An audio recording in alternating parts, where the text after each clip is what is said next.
Hi, I'm Syazlyn. I'm a trainee clinical psychologist, and this is Lepas Sekolah.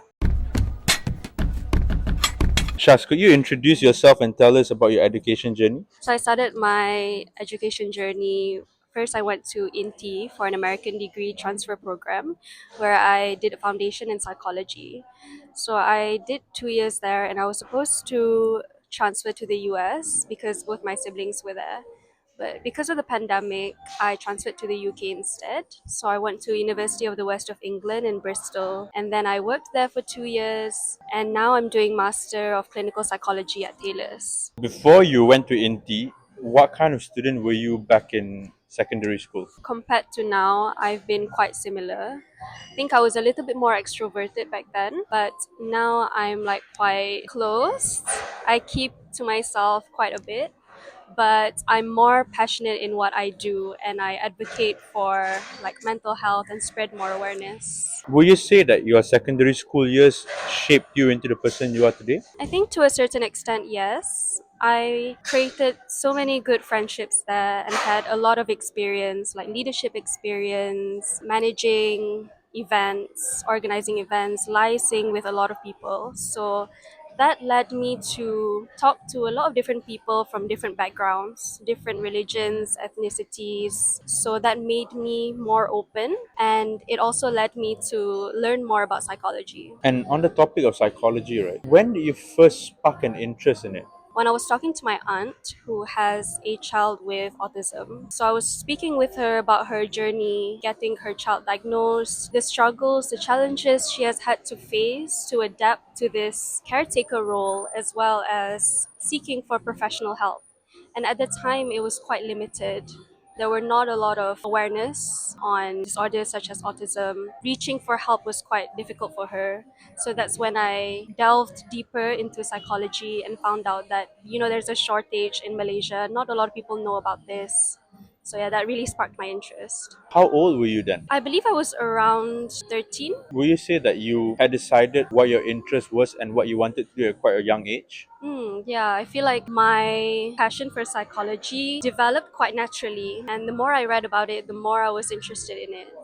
And at first, after I graduated from secondary school, I did want to pursue like event management, but I realized that my passion lies in psychology and understanding people. You did your pre-university at INTI, right? Why INTI and not any other place? Why the American degree program and not anything else? I went to INTI because I received a scholarship from them. With psychology, it's a little bit difficult to get scholarships from governments. Yeah. Like they don't really recognize psychology students and the impact that they have for Malaysia. So I went to INTI for a scholarship and American degree transfer program because I wanted to be closer to my siblings who were studying in US at the time. Was it a major adjustment from your secondary school years and SPM to the American degree program at INTI? It was a little bit difficult at first because there was so much freedom in college compared to secondary school. Hmm. Routines changed a lot. It's a lot more on learning how to be responsible, learning to be more mature. But at the same time, the pandemic happened, so it transitioned from a lot of freedom to suddenly being cooped up at home. So I think that was more of the harder transition for me. Will you say that the best path for students who want to study psychology is to do something that is already very focused at foundation? Or should they do something that's open like A levels or STPM? I think if you're not sure what you want to do, if you're not sure if psychology is your passion, I believe that it would be best if you go into something more open. So take A levels, take a psychology subject, go into foundation in science or foundation in arts, take a psychology subject, and see how you feel about that. You mentioned that the idea was to study in the US, but the pandemic obviously forced you to adapt, right? So you ended up pursuing a degree in Bristol at the University of West England. How do you adapt to that change, considering it wasn't part of your plans? It was quite a tough time for me because I think growing up, I really wanted to follow my sister's footsteps and my brother. They both went to the US, so it felt a little bit alienating that I'm taking a different route. But in the end, when I found friends there, I adapted to the culture, adapted to the education system. I realized that, this route was meant for me. Whatever that didn't happen, that's all Like I tried my best to do what I can do, and whatever happens is God's plan. How do you find the psychology degree there? I was quite interested in like neurodevelopmental disorders as well as learning about the brain, so neuropsychology, neuroscience. We did a lot of lab work as well. And what I did notice about psychology was that we also take statistics. I thought I could run away from numbers, but no. What exactly is a neurodevelopmental disorder? Neurodevelopmental disorders are, for example, ADHD, autism, learning disabilities. So these are disorders that are very genetically strong. So you develop traits of them since young, and it could last your whole life. It's a lifelong condition. Obviously, you mentioned that you had to do a bit of statistics, Hmm.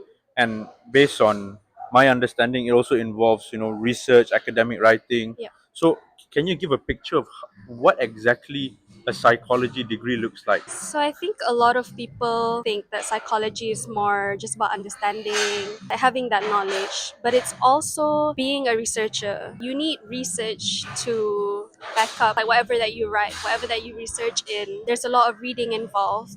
So with research, you also need to do statistics for you to analyze data. It's a balance between the two of reading and also numbers.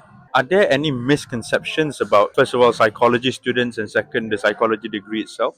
A lot of people think that I can read minds, but that's not true at all. Psychologists can read behaviors. They can analyze and make hypotheses of how you might think and how you might feel. And I think there's also a misconception on like the differences between counselors, clinical psychologists, and psychiatrists. What are the three differences between those line of work? All of them work together to help people. So counselors work with day-to-day stresses. So it would be solving short-term problems. For clinical psychologists, we work more with clinical disorders.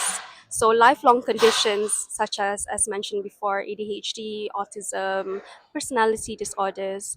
So clinical issues that could impact your life and your functioning. We can also administer assessments to confirm diagnosis. And then psychiatrists, they prescribe medication. So we all work together and refer clients to one another to see how we can best support each client. Do you mind explaining, like, how does one become a counselor or a clinical psychologist or even a psychiatrist? Like, what's the education pathway? Being a counselor and a clinical psychologist in Malaysia, you do need a master's. So it usually starts with a undergraduate degree in psychology, and then for masters you can either go for masters in counseling or masters in clinical psychology. So it's a 2-year program where you have internal practical and also external practical. So you start seeing clients, you spend hours and hours reading, seeing clients, doing treatment plans so that you get used to it. And when you graduate, you can be a registered counselor or a registered clinical psychologist. For psychiatrists, you would have to enter medical school because it does involve prescribing medications. So, yeah, medical school. And then I'm not too sure about the route of being a psychiatrist. How is it adapting to life in the UK? Because I imagine it will require a lot of independence, a lot of decision making in your everyday life, right? Like what you want to eat, when do I buy my groceries, and all those things. So how do you adapt to life in the UK? Adapting to life in UK was definitely difficult, especially because I was so young and it was my first time away from home. But independence is built gradually. So you start with the small things, buying your own groceries, doing your own dishes, doing your own laundry. So it definitely takes time to build that routine and build that independence and discipline in yourself to take care of yourself. It's also important to remind yourself why you're there, what your goals are living in the UK, and just to enjoy yourself. Go spend time with your friends, you know. It's like one of the best times of your lives where you have that freedom, you're studying, you have friends around you. I don't think there's a better time to enjoy yourself than being in a different country for university. How do you then balance it, right? Because for once in your life, perhaps for many people, this is when you have absolute independence. But at the same time, there's no one really to reel you in to ensure that you do what you need to do. So how do you balance that? Like, what advice do you have? That goes back to a lot of reflection that you do with yourself. So, when you have time, sit with yourself and think of your own values. How do you want to live your life?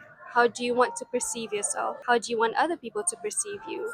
How do you want to show yourself to the world? Yes, you can have fun, but at the same time, to not stray away from the route that you want to achieve. You have to stay grounded as well, but also take risks. So it's definitely something not easy to balance the best of both worlds, but over time, you'll get used to it and you can do it. After graduating, you graduated as an assistant preschool teacher at Clifton College. What led you into that particular role? So I've always had a passion with working with children. So I love spending time with children. When that job opened up, it really intrigued me. At first, I didn't know what to expect. But going into that role, I realized that there's so much that an assistant preschool teacher does. That's where everything starts. The foundation of how you read, of how you write. So it is an extremely important role, and I was so grateful to be a part of that, even if it was just for like 2 years. Clifton College is probably one of the most expensive schools in southwest of England. How do you think a school environment like that shapes the psychology of a kid? Yes, definitely. So one of the most important roles growing up is socioeconomic. How you were raised by your parents that shapes who you are as an adult. So at Clifton College, a lot of the children there, they, get whatever they want. They have that access, the access to education, the access to live freely and easily. So it's definitely different if you compare it to a child who had it quite rough growing up. So it shapes, how you view the world as well. Like, what does it mean to you to work hard? What it means to you to face challenges, how you rise from challenges. It builds your resilience, and it all affects your personality until you grow into an adult. How was it like working with British children? Because I imagine they won't probably be exposed to many Malaysians or someone who, especially in a school as such, someone of a different ethnicity. So, like, what was your experience? I was probably like one out of two Asians in the school. So it was definitely something to adapt to, from being in Malaysia where Asians are everywhere to being in a country where there's not a lot of Asians. So in that school, I don't think that the children have a lot of exposure to people of different ethnicities. And the comments that they make, they are harmless and funny. Like, for example, there's this child who said, "Oh, look, our skin color is different. I'm white and you're yellow." So it's important to step back and realize that they only said this because they don't have the exposure. Yeah. And that goes back to how their parents raised them as well. If they are accepting of different colors, what do these different colors mean? So it's important to build that knowledge since young. Yeah, I think there are people who might take that comment as, oh, this child is being racist. But given, the child's age and also how this child has been raised, it's important to not be quick to judge. What was your day to day work like at Clifton College? So it was Monday to Friday. I would assist with all the different subjects: maths, phonics, art, music. They learn French as well. So I would mostly assist the teacher. I was also a one-to-one with a child with special needs. So I worked closely with the special needs coordinator and also a speech language psychologist. So with this, I help the child transition from one activity to another. So, one of my main roles is to make sure that he feels safe, that he feels calm, and he's able to keep up with the rest of the class. After that, you went to become an early years teacher trainee at Snapdragon's Nursery. How was that different, and why did you take that switch? So, given my experience working with preschoolers, I then came across an opportunity to be an earliest teacher trainee. So, I applied for that, and Alhamdulillah, I got it. Training to become an earliest teacher, it's more hands on. It requires different kinds of skill sets. It's not only focusing on one age group, but 0 to 5 years old. The way you take care of a 1 year old and the way you take care of 5 year old is really different. So undergoing that training helped me build how do I be the best teacher or the best kind of support person for a child of this age. So it's also, learning about attachment styles, learning about how to teach in class. So how to teach maths, how to teach English in a more fun way. And given your experience working with children, right, what do you think are the necessary qualities that someone must have to be able to work with them? Working with children is not easy. So I would say the first thing is passion. If you're passionate working with children, you will naturally have that empathy, that caring personality, loving personality. You would have to be warm and enthusiastic about little things because children, they are so excited about small things and you need to be their best supporter. So if you're not passionate about working with children, I can say that you will be burnt out really fast because it takes a lot of energy and effort. So, following that, you came back to Malaysia, and currently you're pursuing a Master's of Science in Clinical Psychology. Earlier, you mentioned that there are two paths, right? You can either become a counselor or a clinical psychologist. Why did you choose to become a clinical psychologist? For me, clinical psychology is the perfect combination of science and human development. I am so interested in how people behave, think, and feel, especially people with clinical disorders. So that's why I went into clinical psychology. When did you decide? Like, was it always set in your mind from the beginning that this is the path I want to take? I think it was quite set early on, especially when I had that conversation with my aunt. So, learning how to help people with lifelong conditions has always been one of my passions and one of my goals. What was the application process like for a Master's in Clinical Psychology at Taylor's? To apply, you'd have to write a cover letter explaining why you are a good fit for this master's and everything that you need, your documents, and then you go for an interview and hope for the best. How long does the process take? For me, it took around 6 weeks. I think I applied quite late as well because I was pondering upon if I should just stay in the UK or if I should go back and do my master's. I wanted to take the next step to reach my goal of helping people. So that's why I came back and applied. Where do you see yourself in the next 5 years? Like, what's the goal here for you? I would love to graduate, be a registered clinical psychologist, work in a hospital, in a community center, or a private center, wherever fate takes me, be able to help as many people as I can. So, in the next 5 years, I hope to build a lot of experience, a lot of insight, and be able to reach different communities. So, not just people who have access, but also people who may not really know what psychology is. I want to be able to reach them and spread awareness, and at the same time, think about furthering into doing PhD. In the 2 years that you're studying to become a clinical psychologist, what's the process like?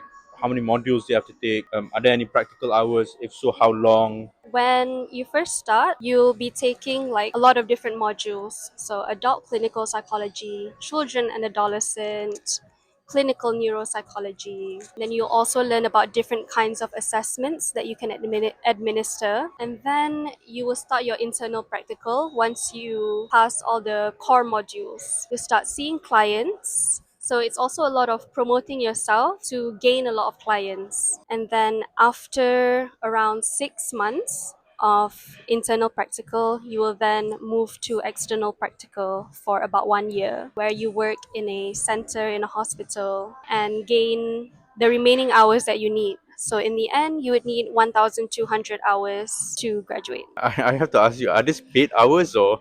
For internal practical, they are not paid because you're a student. Yeah, So the experience is really helpful yeah. because you as a trainee, you get to consult with your supervisor. You get to have these interesting discussions and conversations that really widens your perspective. So even though it's not paid, the experience and the insight that you gain is really valuable. When you move on to external practical, there might be a chance where the company that you work at might be able to pay you. Considering you've worked with both children and now adults, right? Are they vastly different? Working with children and working with adults is really different. They have different skills as well. So with children, it's not really more on verbal communication, but it's the actions, the behaviors that you show them to provide them a supportive and a safe space for them to be themselves. For adults, it's more on how can I communicate this to them so that they can understand. The kinds of disorders are different as well. So there are certain disorders that are more prevalent in children and more like mood disorders, for example, major depressive disorder, anxiety disorder, that's more common in adults. Are you able to encapsulate this journey lepas sekolah right into 3 words? Inspiring, resilience, confidence. I'm Syazlyn and this is Lepas Sekolah.